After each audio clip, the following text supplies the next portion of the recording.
Hai teman-teman, kali ini kita akan menyimak sejarah rempah di Kepulauan Banda yang terletak di Provinsi Maluku.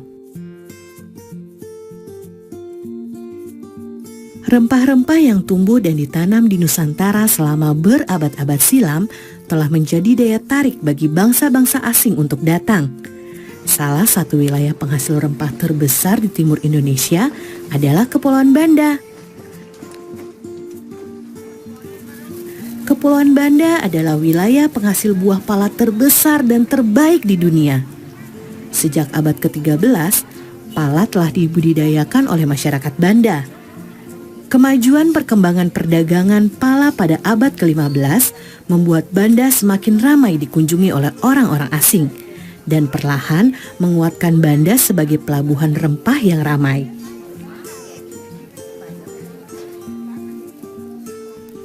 Sudah sejak lama, pala dimanfaatkan untuk berbagai kebutuhan hidup manusia.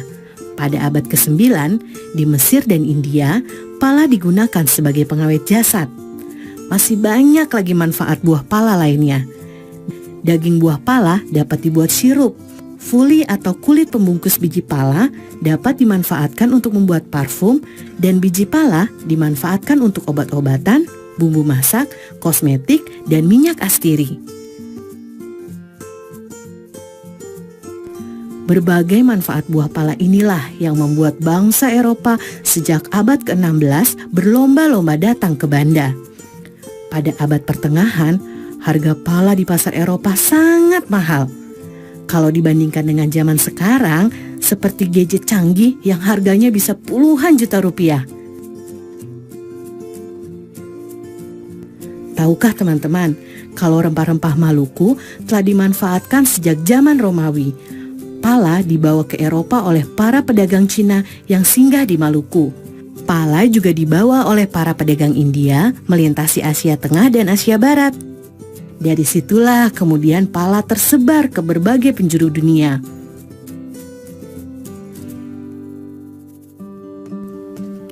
Selama puluhan tahun, bangsa Eropa berlayar mengelilingi dunia mencari sumber rempah-rempah. Bangsa Portugis menjadi yang pertama kali mendarat di Banda pada tahun 1512. Kedatangan bangsa Portugis kemudian disusul oleh kedatangan bangsa Belanda pada tahun 1599. Inggris pun tak mau kalah. Mereka menyusul Belanda datang ke Banda pada tahun 1601. Persaingan Belanda dan Inggris memperebutkan pala di Banda akhirnya membuat Portugis tersisih. Melalui Serikat Dagang VOC, Belanda menjalankan taktik yang kejam untuk menguasai perdagangan pala. Belanda bahkan tak segan menggunakan berbagai cara, termasuk menyingkirkan para pemimpin desa atau yang dikenal dengan orang kaya. Kedatangan bangsa Eropa yang ingin menguasai perdagangan pala membuat masyarakat Banda menderita. Kejayaan pala sebagai rempah-rempah yang dicari oleh masyarakat dunia justru membuat masyarakat Banda perlahan terpinggirkan. Pada abad ke-19, setelah Inggris berhasil merebut Pulau Run dari tangan Belanda, Inggris kemudian membawa pohon pala keluar dari Banda dan mulai menanamnya di Sumatera dan Malaysia. Sejak saat itu, monopoli perdagangan pala dunia yang dikuasai oleh VOC pun runtuh. Nah teman-teman, kini pala dapat kita peroleh dengan mudah di seluruh Indonesia. Ibu dan nenek kita sering memakai bubuk pala sebagai bumbu dapur. Kita juga bisa menikmati berbagai olahannya, seperti manisan, sirup, dan minyak gosok. Ternyata di balik bentuk pala yang mungil tersimpan sejarah yang luar biasa ya. Sampai jumpa di cerita seru sejarah Indonesia lainnya. Berjumpa kembali dalam program kesayangan kita, Pelangi Nusantara.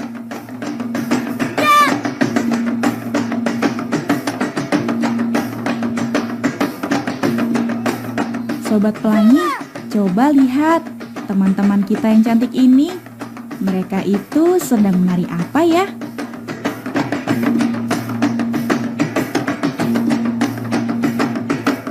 Oh, tari soya-soya.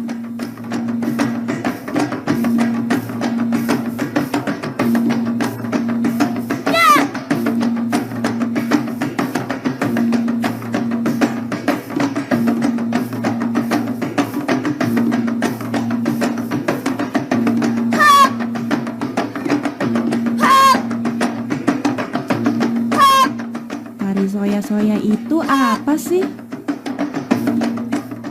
Adik-adik, tarian soya-soya itu adalah tarian perang ya, yang menceritakan tentang peperangan ya, kemarahan masyarakat Maluku Utara. Dan asalnya itu sebenarnya dari Pulau Kayowa. Ya, Pulau Kayowa itu di salah satu pulau di Halmahera Selatan yang kemudian menyebar ke seluruh Maluku Utara. Oh, ternyata tari soya-soya itu berasal dari Maluku Utara. Aku ingin tahu deh, latar belakang atau sejarah adanya tari soya-soya ini. Waktu itu terciptanya itu secara spontan sebenarnya ya adik-adik.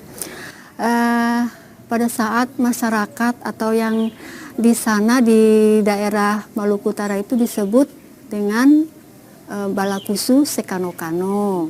Ya, Balakusu Sekanokano itu artinya rakyat yang merasa marah mengetahui bahwa Sultan Babullah diculik kemudian dibunuh. Seperti itu sampai terciptanya tarian tersebut gitu. Sobat Pelangi, perhatikan deh pakaian dan tata rias wajah mereka. Keren ya. Kalian mau tahu tidak bagaimana mereka merias wajah dan tata cara mengenakan kostum untuk tarian soya-soya ini? Kalau aku sih mau tahu banget. Kita simak penjelasan berikut ini. Untuk kostum soya-soya ini dari setelan ya, seperti kemeja dan celana panjang. Kemudian ada selempang kiri kanan ya, warna merah atau kuning. Kemudian rok. Nah, rok ini adik-adik berwarna 4 aja ya. Topi itu kita namakan toala lipat ya. Tidak ada ornamen lain kecuali ngana-ngana di sebelah kanan. Dan salawaku yang kita pakai di kiri itu menggambarkan seperti ornamen untuk perang ya waktu saat itu. Jadi tarian soya-soya karena laki-laki semua, kita tidak memakai make up. Di tarian soya-soya ini ada sekitar 12 gerakan dasar ya. Nah, tapi sampai sekarang itu kita belum ada namanya. Dari gerakan 1 sampai gerakan 12. Tapi setiap pergantian gerakan tadi sudah ada namanya, yaitu namanya saya ya. Jadi setiap pergantian dari gerakan 1 ke gerakan berikutnya itu kita namakan saya. Dan salah satu gerakan yang kita sebut suba, yaitu pada saat kita hormat ya, kita duduk kemudian kita hormat, itu menggambarkan kita menghormati. Jadi cerita dari setiap gerakan itu ada ceritanya. Salah satunya itu kita suba, itu menggambarkan kita suba atau hormat atas jenazah yang sudah ditemukan tadi, jenazah dari Sultan Babullah tadi. Jadi kostum adik-adik yang digunakan untuk penari soya-soya ini sangat unik ya. Kita adaptasi dari bangsa kolonial dulu rupanya ya. Jadi ada atasan setelan putih-putih dasarnya dan memakai rok. Jadi penarinya semua laki-laki, tetapi kostumnya ada memakai rok ya. Sobat Pelangi, tadi kita sudah menyaksikan tata cara menggunakan kostum. Bagaimana kalau sekarang kita mempelajari gerakannya? Setuju? Simak yang berikut ini ya. Gerakan yang pertama, ayunkan ngana-ngana yang dipegang oleh tangan kanan ke depan dan ke belakang. Nah, salawaku yang ada di tangan kiri digerakkan, diayun ke kanan dan ke kiri. Seperti ini. Tu, wa, ga, 4, 5, 6, 7, 8. Sementara kaki kiri diangkat dan diayun ke depan dan ke belakang. Ya, seperti ini.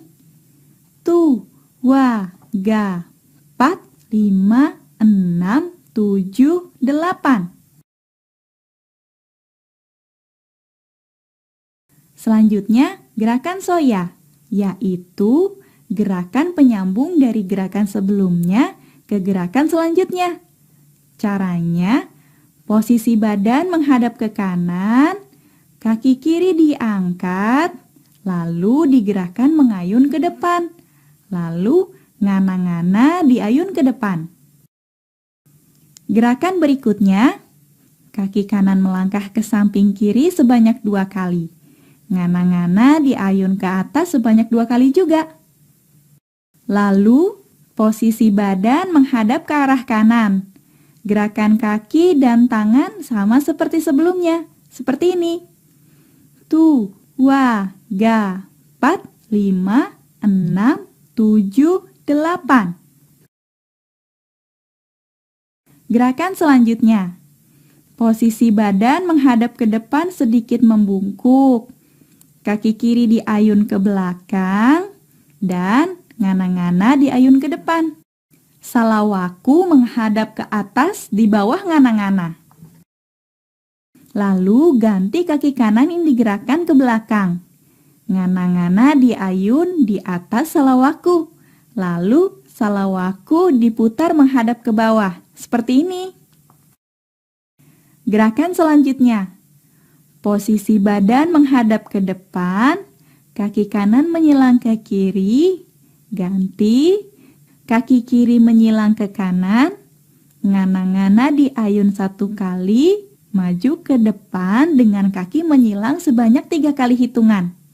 Lalu, hitungan keempat, posisi jongkok dengan kedua tangan menyilang, ngana-ngana di atas, salawaku di bawah. Kita ulang. 1, 2, 3, 4, 5, 6, 7, 8. Lalu ngana-ngana diayun ke depan sebanyak 4 kali ke belakang. Seperti ini. Selanjutnya, dalam 4 kali hitungan, ngana-ngana diayun ke depan sambil berdiri perlahan-lahan. Lalu, posisi badan miring ke kanan sambil mengayunkan ngana-ngana ke arah belakang sebanyak 4 kali. Gerakan selanjutnya. Kaki kiri meloncat kecil ke depan, diikuti kaki kanan sambil mengayunkan ngana-ngana. Lalu, loncat kecil ke belakang sebanyak 3 kali. Ngana-ngana dan salawaku diayun ke arah pinggang. Seperti ini. Tu, wa, ga. Tu, wa, ga. Gerakan selanjutnya. Sama dengan gerakan sebelumnya. Setiap hentakan, kedua tangan diayun ke atas dan mempertemukan antara ujung ngana-ngana dan salawaku. Seperti ini ya. Tu, wa, ga. 4, 5, 6, 7, 8. Tu, wa, ga. 4, 5, 6, 7, 8. Gerakan selanjutnya, ayunkan kaki kanan dan kiri secara bergantian ke arah samping. Ngana-ngana dan salawaku berada di pinggang, seperti ini. Tu, wa, ga. 4, tu, wa, ga. 4. Gerakan selanjutnya, lari-lari kecil ke depan sebanyak 2 langkah diakhiri dengan kedua tangan mempertemukan ujung ngana-ngana dan salawaku. Lalu berputar ke belakang setengah lingkaran sambil mengayunkan ngana-ngana sebanyak 3 kali hitungan. Hitungan keempat, badan menghadap ke depan sambil terus meloncat, maju, mundur sebanyak 4 kali hitungan. Seperti ini. Tu, wa, ga. 4, 5, 6, 7, 8. Tu, wa, ga. 4, 5, 6, 7, 8. Gerakan selanjutnya. Maju ke depan 2 langkah, ngana-ngana diayunkan ke tengah atas salawaku, lalu berputar ke belakang sambil mengayunkan ngana-ngana ke samping atas.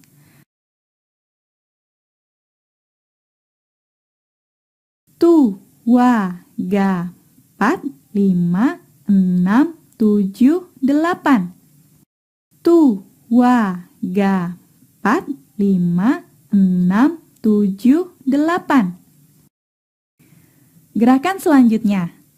Kaki loncat ke depan dan ke belakang. Diikuti dengan ngana-ngana dan salawaku diayun ke depan dan ke belakang.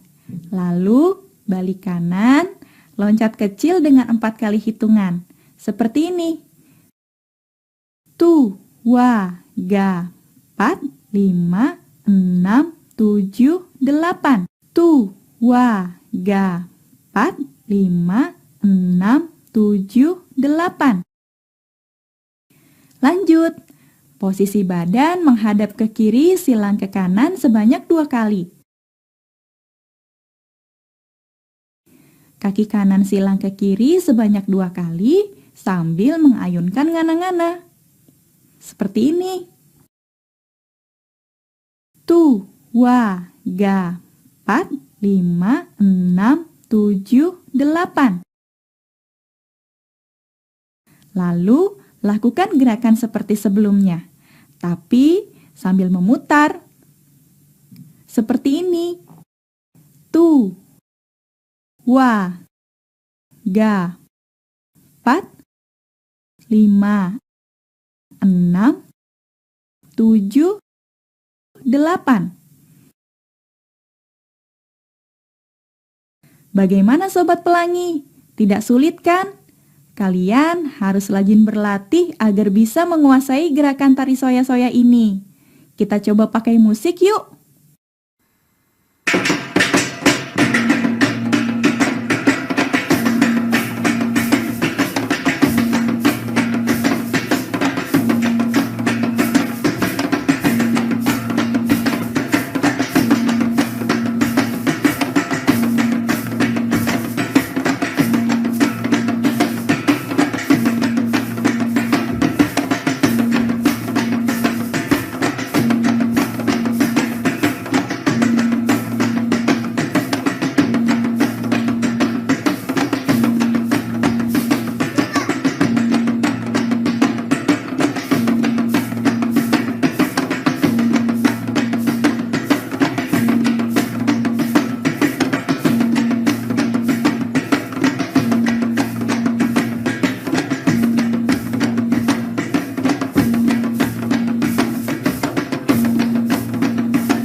Sobat Pelangi.